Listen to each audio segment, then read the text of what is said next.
Starting a family has never been cheap, but things could get more expensive in part due to President Trump's tariffs. A recent report from the Associated Press says baby products, including strollers and bottles, may become more expensive and harder to find due to the tariffs the U.S. has placed on most of the world. That's partially because an estimated 90% of core baby products and parts originate from Asia, with the vast majority coming from China, according to the Juvenile Products Manufacturers Association.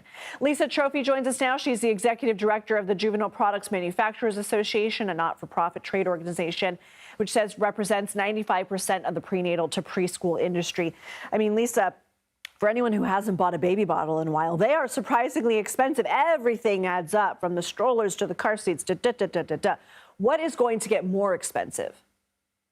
Thank you so much for having me today. Every manner of baby products are set to become more expensive in the very short term.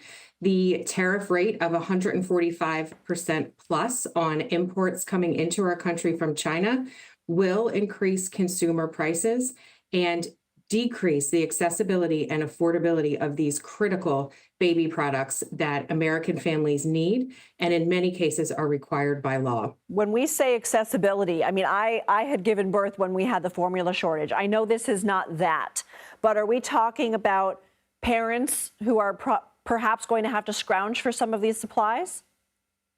We are talking about just that. And in fact, we're hearing from our member companies, both large and small, that if these egregious tariffs remain in place, we will be seeing a shortage of these critical safety products on retail shelves in as little as 3 months. So it is absolutely a safety crisis for American families and their babies. 3 months, just in time for me to have number two. Why are so many baby product companies reliant on China for manufacturing?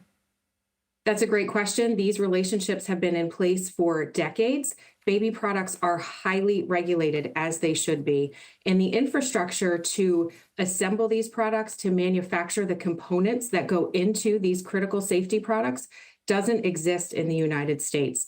While many companies have attempted to move manufacturing and supply chain partners to other countries, it is a challenging endeavor because the process is fraught with establishing new relationships to meet those regulatory and compliance needs to protect our little ones, as well as the need for time and resources to ensure that that infrastructure can be put in place in a way that maintains the safety of these products that we rely on for our children. I got to be quick with you, but your organization has made an appeal to the Trump administration, right? Has there been any response? We have made an appeal. We've appealed to many members of Congress as well. We have not yet had a response to our request for a broad exclusion of baby and juvenile products from these tariffs, but it is absolutely important that baby products are fully exempt from these tariffs. All right, Lisa Trofe, keep us posted. Thank you. Thank you very much.